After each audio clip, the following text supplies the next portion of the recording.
Stealing has a little bit of a negative connotation, but I'm going to use that word anyway. I've stolen builds from everyone over the years. You know, opponents, friends, training partners, even patrons. This build here, I will admit, I fully stole from Coops, and I'm using it against another patron of mine, the Emperor, in a recent patron practice session. To be fair, the video that you guys saw of this particular build from Coops against the Beastmen hadn't come out yet when I fought the Emperor here with this. So, yeah, it's the Green Knight plus Raponce against the Beastmen. We've got a bunch of mounted yeoman archers, some mobs, some battle pilgrims through the center, triple halberd, including the elite Beastlayers of Bastogne Footsquire halberds. For the Beastmen army here, coming in lots of Ungor Spearman herd, pretty solid choice. Triple character chariot squad, which is a little bit off meta, but I do like quite a bit. Kazrak, of course, despite what people may have you believe, is pretty strong. 110 charge bonus with that Primal Fury active, gets damage resistance in melee, can give additional AP and splash bonus versus infantry to himself, AoE melee attack and leadership, of course. Yeah, just overall quite solid. Immune to psychology. I think actually maybe that comes from the Primal Fury. Anyway, but he's also got a Wargore, Bracium, Lord of Beasts, all in the chariots, all with AP and good charge. Can act as a pretty nasty little goon squad there.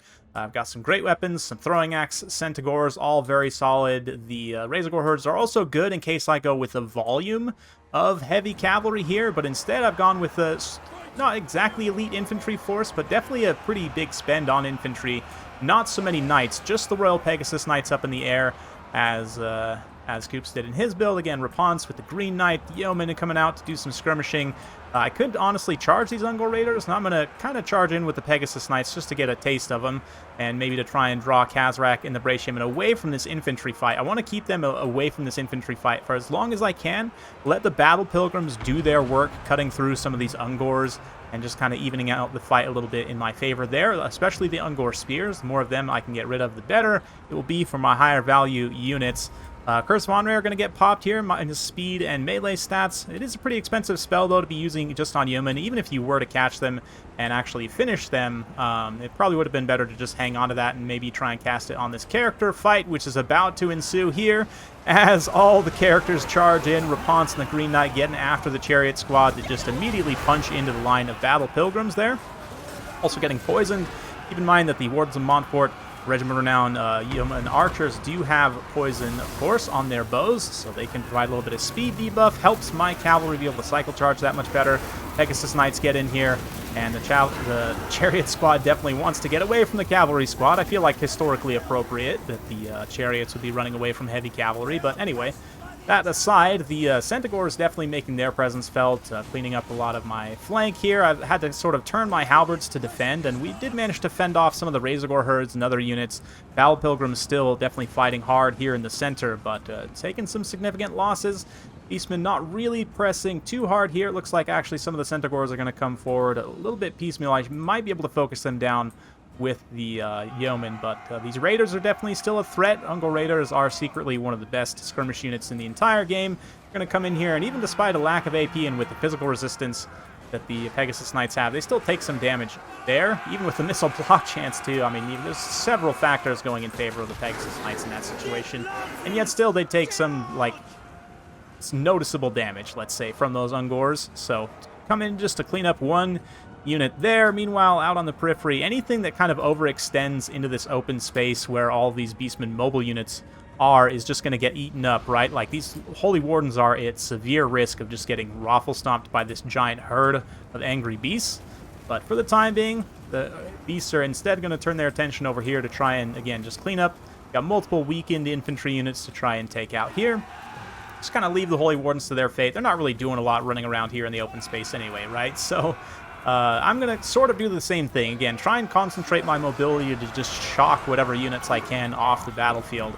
And the Pegasus Knights, with Raponce fighting in melee, that extra attack and defense, I think it's plus 10 attack and defense, something crazy like that, right?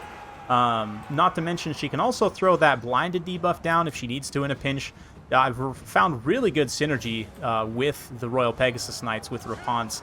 She can kind of act as an anchor too, like in this type of situation, her and the Green Knight sort of are the anvil, right? And then the hammer of the Pegasus Knights can come in and rear charge the Centaurs and the Razorgores there and just do a huge amount of shock damage. Nice little healing there as well, but even with all of that going in my favor, the balance of power is still against me as the Centaur assault's coming through. My micro slips for a minute on my yeoman. A lot of them are going to get caught and killed here as a result. As does the encoder there for just a minute, but anyway. Yeah, Centaur is still pushing through, just pressuring my light cavalry away. The more support they can get rid of, the better in the late game, because it'll be progressively harder for my Pegasus Knights to operate. The more kind of Centaurs in particular, but even like the Razorgore herds, the Ungor Raiders, really all of this kind of chaff support in order to keep these triple character chariots from getting rear charged too much by the Pegasus Knights, right? That's kind of the name of the game at this point. You see here, even against a single entity, a horse character like Rapunzel, once all 3 chariots get on her, it is a bad time. So I definitely need to try and get her away. All sorts of buffs being popped on both sides. Apocalyptic Vision, Pan's Pelt there, Curse of Honrair as well. I'm going to go ahead and pop Sword of Leoness, use the blind effect as well, that little explosion there. So just literally all the effects possible. And the net result is probably close to 0 on both sides, but Rapunzel is definitely taking quite a bit of damage. The Green Knight, though, because there hasn't really been any magic damage, right? And it's not something I've discussed too much up until this point, but in this build, there is no magic damage, right? And Koops and I both agreed, like, yes, Traderkin is the meta spell. He actually specifically chose not to take Traderkin explicitly, you know, for the sake of having fun, right? Like, we discussed it even before and after this battle, and both agreed, like, yes, that's the most competitive pick, but he chose to take Lore of Shadow, or, sorry, Lore of Beasts here instead, because it's also pretty strong, and, you know, I like the Curse of Honrair kind of synergy and whatever, so, yeah.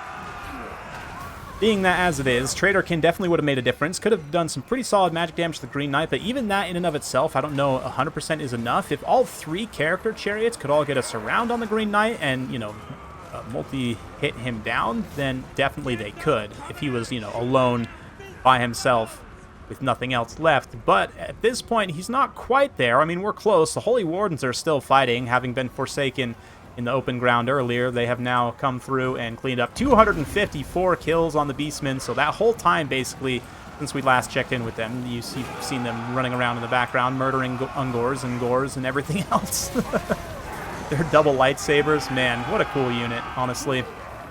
I used to not be the biggest fan of Battle Pilgrims. I'm kind of starting to come around, though. I do think there's definitely some good applications for them. Certainly the extra leadership helps, but we managed to shatter some Centaurs with great weapons. This Bray Shaman gets singled out and soloed out. Same thing over here, like the Green Knight just coming for blood at this late game stage.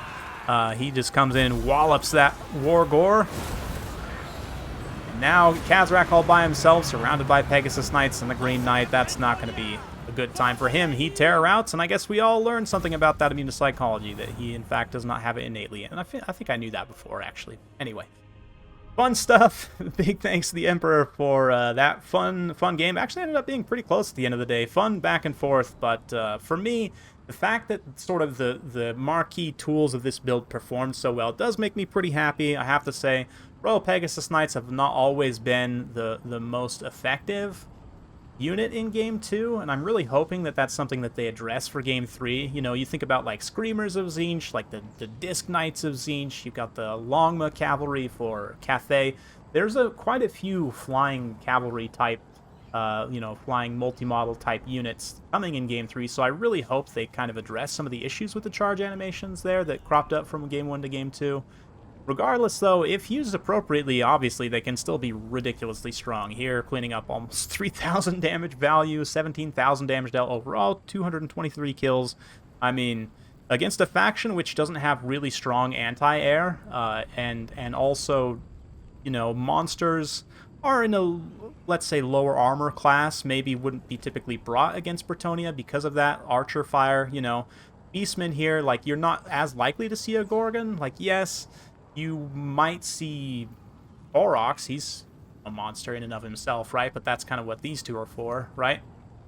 And although the Green Knight doesn't get a ton of value, his terror definitely pays for himself, and he tanks out quite a bit of damage as well. Same thing, Rapunzel. The support probably is enough in and of itself. A lot of the other units pay for themselves, like 600 value on some Men-at-Arms with polearms, not bad at all. Holy Wardens, 262 kills, 1,000 damage value there. Both the Battle Pilgrims, although they didn't get good value necessarily, still, you got to clean up the chaff, right? And tactically, cleaning up the Ungor Spearman herd, even though it's not necessarily super cost effective, it will allow your other units to then perform outside of their value, right? Like the Yeomen were in a large degree, obviously Pegasus Knights were. So yeah, I like this build. Thanks, Coops, for the build. I have, sometimes patrons teach me, you know, and it actually happens more often than you might think. And I always enjoy, you know, when I see them creating awesome stuff, because the more people creating awesome stuff in this community, the more awesome stuff there will be in general. So anytime you see like a Bretonnia build that's actually quite effective, I think, and doesn't utilize the Fey Enchantress, that's a win in my book. For the Emperor here, a Kazrak triple chariot squad. Again, we kind of agreed before and after the battle, if he had brought the, more so after the battle, I guess, but if he had brought the Traderkin here, he might have actually been able to win with this, because it really wasn't, it was pretty close. If he'd been able to, like, actually finish Raponce, and obviously the Traderkin would have done huge damage to the Royal Pegasus Knights too, right? Potentially over the course of the game.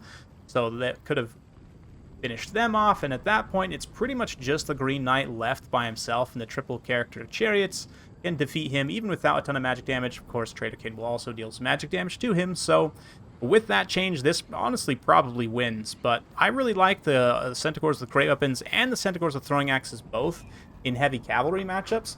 More so against the human heavy cavalry specifically, I find, against Empire and Bretonnia.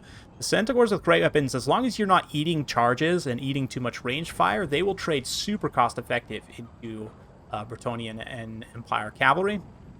Here, I mean, they didn't really have a lot of cavalry to go after. I mean, I guess they got some good AP on, like, the Beast Slayers of Baston. In general, just cleaning up a lot of kills against whatever targets. But, yeah, definitely a fan of them against any heavy cavalry, but specifically the human heavy cavalry, from what I've found, for whatever reason. Anyway, hopefully you guys enjoyed that one. If you like this sort of content, be sure to like, subscribe, hit that bell notification. Every time I upload a new video, you'll be notified. Thanks again. See you next time.